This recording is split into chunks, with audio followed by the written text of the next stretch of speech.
ونتوكل عليه ونعوذ بالله من شرور أنفسنا ومن سيئات أعمالنا من يهده الله فلا مضل له ومن يضلل فلا هادي له ونشهد أن لا إله إلا الله ونشهد أن محمدا عبده ورسوله أما بعد فأعوذ بالله من الشيطان الرجيم بسم الله الرحمن الرحيم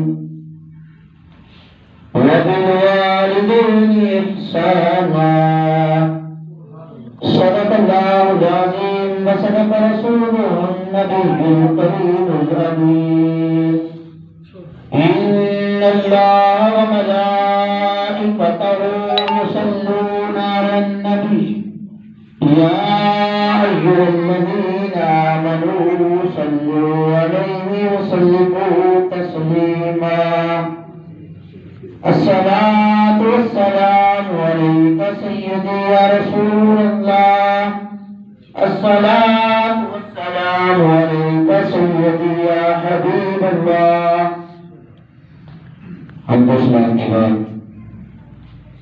عزیزان گرامی جیسا کہ آپ کو معلوم ہے کہ ہمارے محترم بھائی محمد افضل صاحب بھائی محمد اختر صاحب اور بھائی محمد عمیر صاحب کی والد محترم کا انتقال ہوا. ان کی روح کو ایصال ثواب کے لیے ہم یہاں جمع ہیں.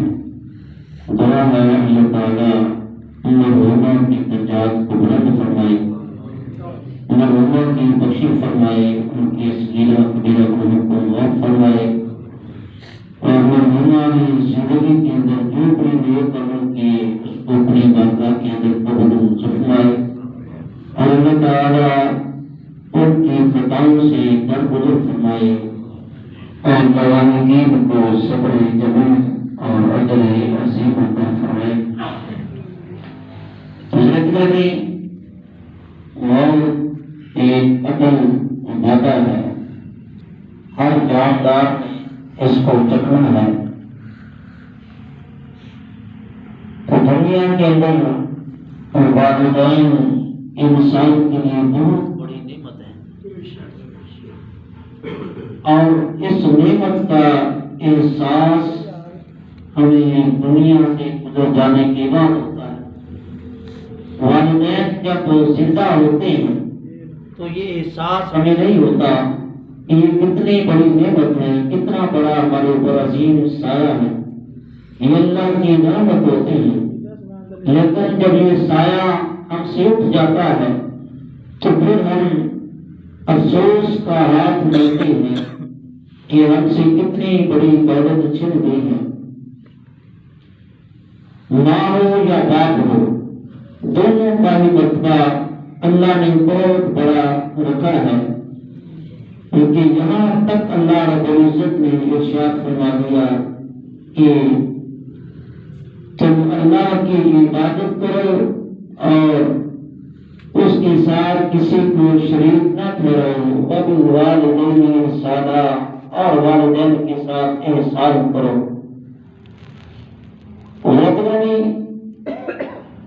کئی جگہ پر اللہ نے قرآن عظیم کے اندر والدین کا اپنی عبادت کے ساتھ ذکر کیا. گویا کہ اس دنیا کے اندر اللہ کے بعد جو مقام و مرتبہ ہے وہ والدین کا ہے. تو اللہ نے اپنی عبادت کے ساتھ والدین کے ساتھ احسان کا جو ذکر کیا ہے, اس کا یہی مقصد ملتا ہے, یہی مطلب ہے کہ اللہ کی الوہیت کے بعد اگر کوئی مقام ہے تو والدین کا مقام ہے.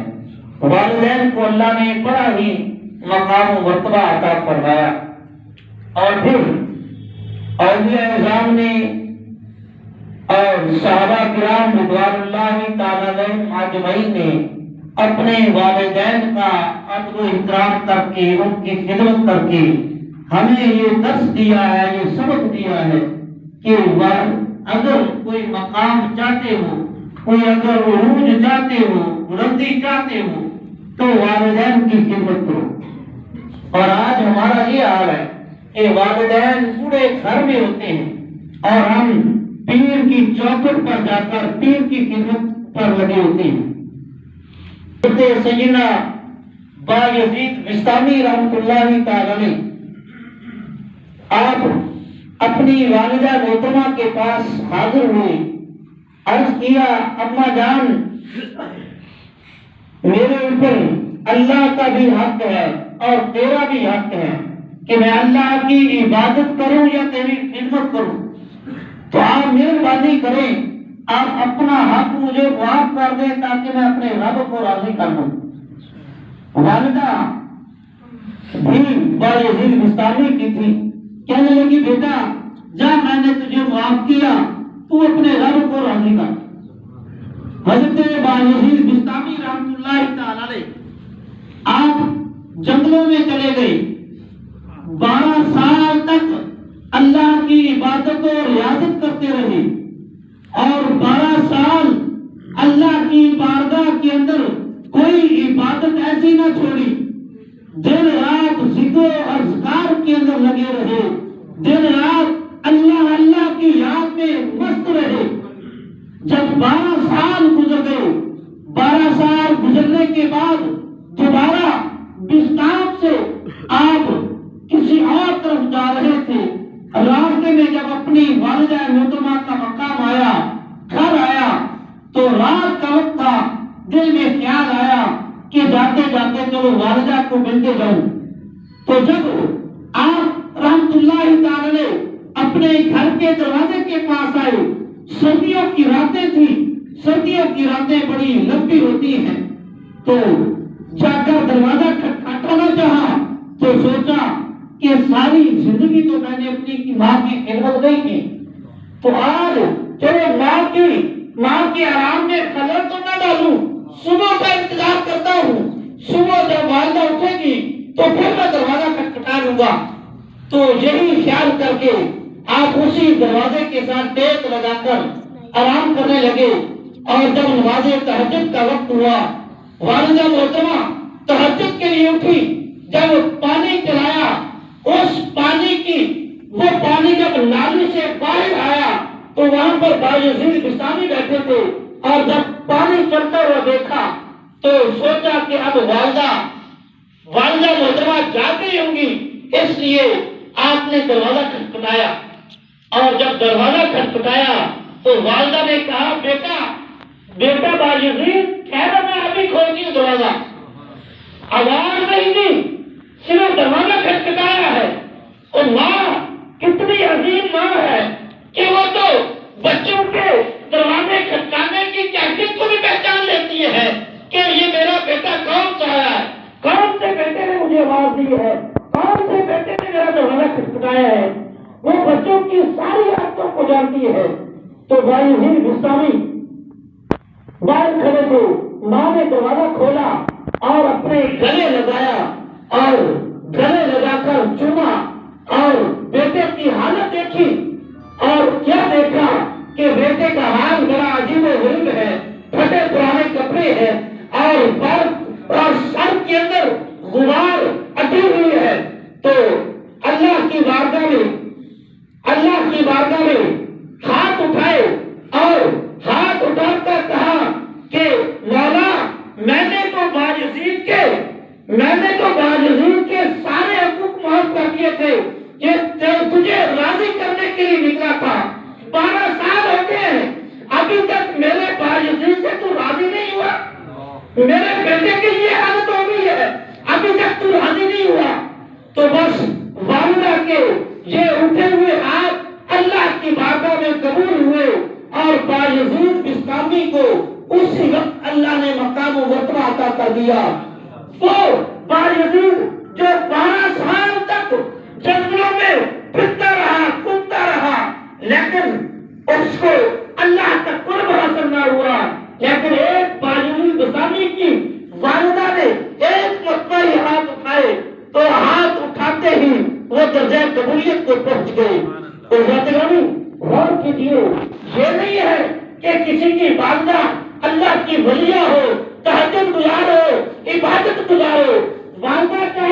بھی گناہگار ہو، لیکن اپنی اولاد کے حق میں وہ بہت بڑی نعمت ہے، وہ بہت بڑی نعمت ہے۔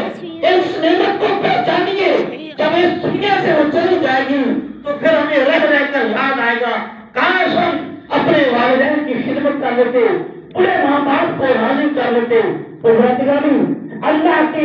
اللہ کی رحمت کا روپ دنیا میں دیکھنا چاہتے ہو تو جا کر ماں کے قدموں میں پڑھو، ماں کے قدموں کو بوسہ دے لو، اللہ کی رحمت تمہیں یہیں سے مل جائے گی۔ اللہ کی رضا چاہتے ہو، والدین کے قدموں میں پڑھ دو، باپ کو راضی کر لو، اللہ راضی ہو جائے گا۔ تو آج ہم اپنے دنیا دار دوستوں کی وجہ سے اپنے والدین کو بلانا چھوڑ دیتے ہیں، اپنے والدین کی دیکھ بھال چھوڑ دیتے ہیں۔ تو لیکن قربان جائیں والدین جو وہ کسی حالت میں بھی اپنی اولاد کا برا نہیں چاہتے۔ حضرت سیدنا عمر بن خطاب رضی اللہ تعالیٰ عنہ آپ مسجد نبوی کے اندر تشریف فرما تھے۔ حضرت سیدنا ابو ہریرہ رضی اللہ تعالیٰ عنہ روایت فرماتے ہیں، آپ فرماتے ہیں کہ ایک شخص آیا اور آ کر حضرت عمر فاروق رضی اللہ تعالیٰ عنہ کو کہنے لگا کہ یا امیر المومنین، میں کئی دنوں سے میرے دل کے اندر ایک سوال ہے، وہ میں آپ سے سوال کرنا چاہتا ہوں۔ آپ نے فرمایا کہ پوچھو، کون سا سوال؟ عرض کیا کہ میری والدہ محترمہ بہت بوڑھی ہو چکی ہیں، مسانہ کمزور ہو چکا ہے، اور میں اپنے گھر کے اندر اپنی والدہ کی خدمت کرتا ہوں اور کوئی کام نہیں کرتا۔ میری والدہ مجھے آواز دیتی ہے کہ بیٹا جلدی آؤ، مجھے پیشاب آیا ہے، کیونکہ وہ والدہ چل پھر بھی نہیں سکتی، میں اس کو اٹھا کر پیشاب کرواتا ہوں، اور جب میری والدہ آواز دیتی ہے کہ دوڑ کر آؤ، میں دوڑ کر جاتا ہوں اور اپنی والدہ کو اٹھاتا ہوں اور اس کو واش روم لے جاتا ہوں، لیکن مسانہ اتنا کمزور ہے کہ میرے جاتے جاتے وہ پیشاب جو ہے وہ میری والدہ میرے اوپر ہی کر دیتی ہے۔ میرے ذہن میں یہ خیال آتا ہے کہ جب میں چھوٹا سا تھا تو میں بھی تو اپنی والدہ کے ساتھ شریک کرتا تھا کہ میری والدہ مجھے پیشاب کرانے کے لیے جاتی تو میں راستے میں ہی اس کے کپڑے گندے کر دیا کرتا تھا۔ کیا امیر المومنین میں نے اپنی والدہ کا حق ادا کر دیا ہے؟ یعنی جو میں نے اپنی والدہ کے ساتھ کیا وہی کچھ میری والدہ میرے ساتھ کر رہی ہے، کیا میرا حق ادا ہو گیا؟ حضرت ابو ہریرہ کہتے ہیں کہ میرے ذہن میں بھی یہی سوال تھا، میری بھی یہی حالت تھی کہ میری والدہ بوڑھی ہو چکی تھی، وہ بھی ایسے ہی کرتی تھی۔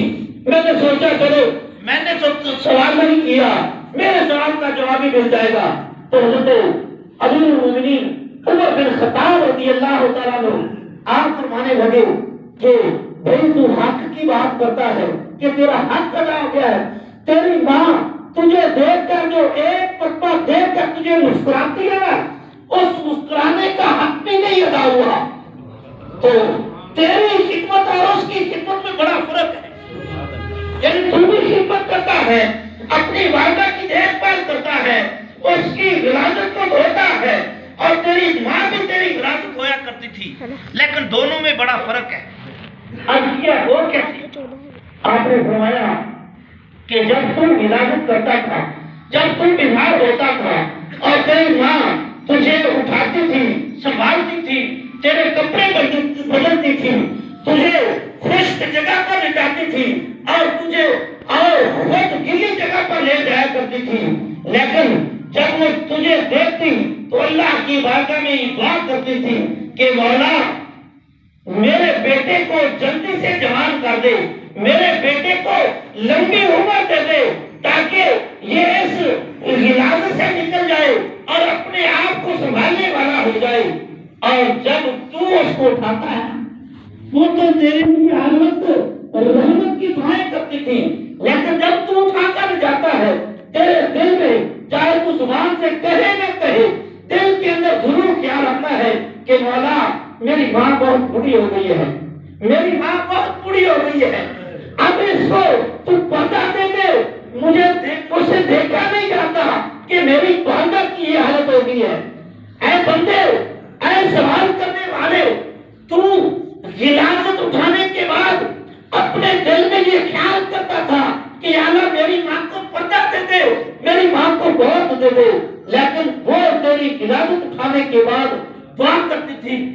اللہ میرے بچے کو زندگی دے دی. تو اب کتنا فرق ہے تم دونوں میں، لہذا تم دونوں برابر نہیں ہو سکتے. اس لیے والدین بڑی عظیم ہستی ہوتی ہیں. حتیٰ کہ اس کائنات کے اندر سب سے عظیم ہستی جو والدین کی ہوتی ہے، وہ کبھی بھی اپنی اولاد کا نقصان نہیں کرتے. حتیٰ کہ بھائی ہوتا ہے، بھائی بڑا قریبی رشتے دار ہوتا ہے، لیکن بھائی کی بھی یہ خواہش ہوتی ہے کہ میرا بھائی مجھ سے نہ بڑھ جائے، میں مال و دولت میں اپنے بھائی سے زیادہ ہو جاؤں. تو لیکن والدین کی یہ کوشش ہوتی ہے کہ ہماری اولاد ہے وہ ہم سے بھی زیادہ کامیاب ہو جائے. ان کو اللہ تعالیٰ اتنا دے دے کہ ہم سے یہ بڑھ جائے، لیکن کوئی اور رشتے دار ایسا نہیں کرتا. اس لیے والدین، جن کے والدین زندہ ہیں، انہیں چاہیے کہ اپنے والدین کی خدمت کریں، ان کی دیکھ بھال کریں، کیونکہ والدین نے ہمیں جو بچپن سے پالا ہے اور بڑا کیا ہے، جوان کیا ہے، تو اس کے پیچھے صرف اور صرف والدین کا ہاتھ تھا. آج اگر کوئی کامیاب دنیا کے اندر ہے تو اس کے پیچھے ضرور اس کی والدہ کی دعا ہے. بڑے بڑے اولیاء کرام کو دیکھ لیجئے، بڑے بڑے اولیاء کرام جب بھی کسی جگہ پر مقام پر پہنچتے ہیں، ان کے پیچھے ان کی والدہ یا ان کے والد کی دعاؤں کا اثر ہوتا ہے. اس لیے اگر کامیابی چاہتے ہو تو پھر والدین کی دعا رکھتے ہو، کیونکہ والدین کی دعائیں جو ہو، آج ہم کہتے ہیں کہ ہم والدین کے پاس جاتے ہیں کہ اماں جی ابا جان دعا کیجیے، تو وہ سے کہہ دیتے کہ بیٹا اللہ بھلا کرے، اللہ تجھے کامیاب کرے. حضرت والی دعا اس طرح نہیں لی جاتی. یہ ایک ہمارا جو وہ ایک رسم بن گئی ہے، رواج بن گیا ہے کہ ہم کسی کو ملتے ہیں یا دعا کرنا. حضرت گرامی، دعا لینے کا مقصد کیا ہے؟ دعا اس طرح نہیں لی جاتی کہ اگلے کی زبان سے کہلوایا جائے کہ میرے لیے دعا کرو، بلکہ آپ اپنے والدین کی خدمت کریں، ان کے ساتھ حسن سلوک کریں، اور وہ اس حسن سلوک پر راضی ہو کر خود بخود ان کے دل سے دعا نکلے کہ یا اللہ جس طرح میرے بچوں نے میری خدمت کی ہے، اسی طرح اللہ تعالیٰ اس کے بچوں کو ان کی خدمت کرنے کی توفیق عطا فرمائے، اسی طرح ان کو کامیاب کرے. تو یہ دعا ہوتی ہے. دعا وہ ہوتی ہے جو دل سے خود بخود نکلے، وہ حقیقت میں دعا ہے. اس لیے ہمیں چاہیے کہ اپنے والدین کو جب تک وہ زندہ ہے ان کی خدمت کریں، کیونکہ حدیث پاک کے اندر آتا ہے آپ علیہ السلام ایک مرتبہ منبر پر تشریف لے گئے اور منبر کی 3 سیڑھیاں تھیں. آپ نے پہلے منبر پر سیڑھی پر قدم رکھا تو آپ نے بلند آواز سے کہا آمین. پھر دوسرے سیڑھی پر قدم رکھا تو پھر آپ نے آمین کہا. پھر تیسری سیڑھی پر جب آپ نے قدم رکھا پھر آپ نے آمین کہا. تو صحابہ کرام نے عرض کیا یا رسول اللہ، یہاں پر دعا مانگنے والا تو کوئی نہیں تھا، دعا پکارنے والا تو کوئی نہیں تھا، آپ کس کی دعا پر آمین کہہ رہے ہیں؟ تو آپ علیہ السلام نے فرمایا کہ ابھی سیدنا جبرائیل امین علیہ السلام تشریف لائے تھے، اور جب میں نے پہلا قدم رکھا تو حضرت جبرائیل امین نے کہا کہ یا رسول اللہ وہ شخص تباہ و برباد ہو جس کے سامنے آپ کا نامی اس میں گرامی لیا گیا ہو اور اس نے آپ پر درود پاک نہ پڑا. اور جب میں نے دوسری سیڑھی پر قدم رکھا تو پھر جبرائیل امین نے عرض کیا یا رسول اللہ وہ شخص ہلاک اور تباہ و برباد ہو گئے جس نے رمضان کا مہینہ پایا اور اس میں روزے رکھ کے اللہ کی عبادت کر کے اللہ کو راضی نہ کر لیا اور جنت حاصل نہ کر سکا، وہ بھی تباہ و برباد ہو. پھر آپ نے جب تیسری سیڑھی پر آپ نے کہا کہ میں نے قدم رکھا تو جبرائیل امین نے کہا کہ یا رسول اللہ وہ شخص تباہ و برباد ہو جائے، ہلاک ہو جائے جس نے اپنی زندگی کے اندر اپنے بوڑھے والدین کو پایا، ان کی خدمت کر کے وہ جنت حاصل نہ کر سکے، وہ بھی ہلاک برباد ہو جائے. تو آپ علیہ السلام نے اس پر آمین کہا.